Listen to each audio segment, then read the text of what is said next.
ભારત માતા કી જય। આજ રોજ જંબુસર, આમોદ, વાગરા જેવા અનેક વિસ્તારોને, અનેક ગામડાઓને જોડતો ડોલિયા ડેણવા બ્રિજ એનું આજે ખૂબ સારા એવા વાતાવરણમાં, હજારો લોકોની સંખ્યામાં અને અમારા ભારતીય જનતા પાર્ટીના પ્રમુખ, મહામંત્રી તેમજ ચૂંટાયેલા જિલ્લાના સદસ્યોની હાજરીમાં આજના દિવસે ખૂબ સારા એવા વાતાવરણમાં આ ડોલિયા ડેણવા બ્રિજનું ઉદ્ઘાટન થયું છે। ત્યારે હું ગુજરાત સરકારના માનનીય મુખ્યમંત્રી શ્રી ભૂપેન્દ્રભાઈ પટેલ અને અમારા વડાપ્રધાન એવા માનનીય નરેન્દ્ર મોદી સાહેબનો આજના દિવસે જંબુસર આમોદની જનતા વતી હું ખૂબ ખૂબ આભાર વ્યક્ત કરું છું અને ખૂબ ખૂબ અભિનંદન પાઠવું છું। અસ્તુ ધન્યવાદ। વંદે માતરમ। ભારત માતા કી જય। આ લગભગ 66 કરોડ જેટલા રકમનો આ બ્રિજ મંજૂર અને એનું કામ પૂર્ણ થયું છે, પણ હજી થોડું કામ આગળ બાકી છે।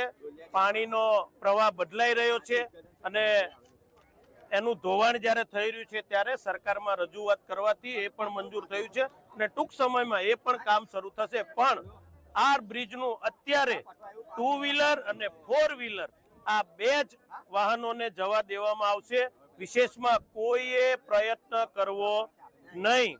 જો કાંઈ કોઈ નુકસાન કરશે કે રાતના સમયમાં કોઈ તોડફોડ કરશે તો એની સામે કાર્યવાહી કરવામાં આવશે। એ પણ બધાય આ વિસ્તારના જે જાણીતા હોય એને યાદ રાખવું। અસ્તુ ધન્યવાદ। વંદે માતરમ। ભારત માતા। હું વિજેન્દ્ર અગ્રવાલ અહીંયા જંબુસર ઝોનમાં આવેલા મીઠા ઉદ્યોગ સાથે 25 વર્ષથી સંકળાયેલો છું અને મીઠાનું વહન બી કરીએ છીએ। અહીં દહેજમાં આવેલી કોસ્ટિક ક્લોરો ઇન્ડસ્ટ્રીઝમાં અમારું મીઠાનું સપ્લાય ચાલુ હોય છે અને છેલ્લા ગયા વર્ષે જે દાદર નદીના બ્રિજ ઉપરથી જે ગાડીઓ અમારી જતી હતી આમોદવાળા બ્રિજ ઉપર, છે જુલાઈ 2025થી બંધ કરવામાં આવેલું છે મોટી ગાડીઓ માટે। એના લીધે અત્યારે ગાડીઓ અમારી મુવાલ થઈને ફરીને જાય છે, જેના લીધે અમારું ડીઝલનું વપરાશ બી વધી ગયું છે અને પ્લસ ભાડું બી વધી ગયું છે। છેલ્લા 8-1 વર્ષથી આ બ્રિજનું ડેણવા ડોલિયા બ્રિજનું કામ ચાલતું હતું, એટલે અમને આશા બંધાઈ હતી કે આ બ્રિજ બનવાથી અમારા ગાડીઓનું વહન હવે અહીંથી થઈ જશે, જેના લીધે અમે દહેજમાં ક્લોરો આલ્કલી ઇન્ડસ્ટ્રીઝ આવેલી છે એમાં અમે કોમ્પિટ કરી શકીશું। કેમ કે અમારે અત્યારે અહીં જંબુસર ઝોનથી ભાડું વધારે લાગે છે, એના લીધે કંપનીઓ અમને ઓર્ડર આપતા બી ખચકાય છે। અને આશા રાખીએ છીએ કે આ બ્રિજ ઉપરથી જો અમારી મીઠાની ગાડીઓ જવામાં દે તો અમારે ખાસું 70થી 80 કિલોમીટરના લીધે ડીઝલનું વપરાશ ઓછો થશે અને ટ્રાન્સપોર્ટેશન બી ઇઝી થઈ જશે, જેના લીધે અમારું મીઠાનું વહન ગુજરાત દહેજમાં આવેલી ક્લોરો આલ્કલી ઇન્ડસ્ટ્રીઝમાં સપ્લાય કરી શકીએ। સરકારને હું આશા રાખું છું કે આ બ્રિજ ઉપરથી મીઠાની ગાડીઓ ચાલુ કરવા દે તો આ મીઠા ઉદ્યોગ માટે બી બહુ મોટી રાહત થઈ જશે। અને દાદર બ્રિજ જે આમોદવાળું છે એ બી અત્યારે મોટી ગાડીઓ માટે બંધ છે, નાની ગાડીઓ માટે ચાલુ છે। એ સરકારશ્રીને બી હું આશા કરું છું, અપેક્ષા રાખું છું કે એ બ્રિજ બી મોટી ગાડીઓ માટે ચાલુ કરવામાં આવે। ધન્યવાદ। ભારત માતા કી જય। વંદે માતરમ। આજ રોજ ડોલિયા અને ડેણવા વચ્ચેનો બ્રિજ, એટલે એમ તો ડોલિયા અને ડેણવા બે ગામ છે, પણ ખરેખર એ બંને તાલુકાને જોડતો બ્રિજ, જંબુસર અને આમોદ તાલુકાને જોડતો બ્રિજ આજ રોજ નાના વાહનો માટે ચાલુ કરવામાં આવ્યો છે।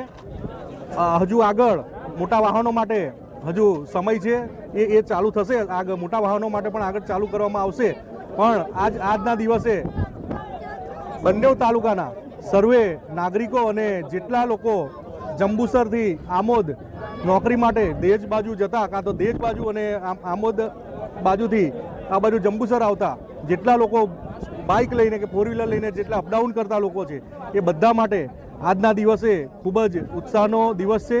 અને એમ તો આજે પુત્રદા એકાદશી, એટલે સર્વ માતાઓએ એટલી પ્રાર્થના કરી હશે કે પોતાના દીકરાઓને કષ્ટ ઓછું પડે, એના માટે આજ રોજ જે આ બ્રિજ ચાલુ કરવામાં આવ્યો છે, ખુલ્લો મૂકવામાં આવ્યો છે, એની અંદર ખરેખર સર્વ માતાઓથી માંડી અને દરેક જણ ખૂબ ઉત્સાહમાં છે। અને આ બ્રિજ માટે આપણી ભારતીય જનતા પાર્ટી ગુજરાતની સરકારે જે સહાય એ કરી છે અને અમારા લોકલાડીલા ધારાસભ્ય શ્રી ડી.કે. સ્વામીજીએ જે રજૂઆત કરી અને ખરેખર એવું હતું કે ભાઈ આ બ્રિજ બનશે કે નહીં બને એવી પરિસ્થિતિમાં હતો, છતાં પણ સ્વામીજીએ હાર માન્યા વગર ખૂબ સારી રીતે સરકાર અને કોન્ટ્રાક્ટર સાથે સુમેળ મેળવી અને સુમેળ કરીને ખૂબ સારી રીતે આ બ્રિજને પૂર્ણ કર્યો છે। તો એ સર્વ બંને તાલુકા વતી અમારા ભારતીય જનતા પાર્ટીના આમોદ તાલુકાના પ્રમુખ દીપકભાઈ ચૌહાણ આમોદનગરના પ્રમુખ મિથુનભાઈ મોદી, જિલ્લા પંચાયતના સદસ્યો તેમજ ભારતીય જનતા પાર્ટીના બંને તાલુકાના સર્વે કાર્યકર્તાઓ અને હોદ્દેદારો વતી હું આપણા ધારાસભ્ય શ્રી ડી.કે. સ્વામીજીનો અને ભારતીય જનતા પાર્ટીની ગુજરાતની સરકારનો ખૂબ ખૂબ આભાર માનું છું. ભારત માતા કી જય, વંદે માતરમ.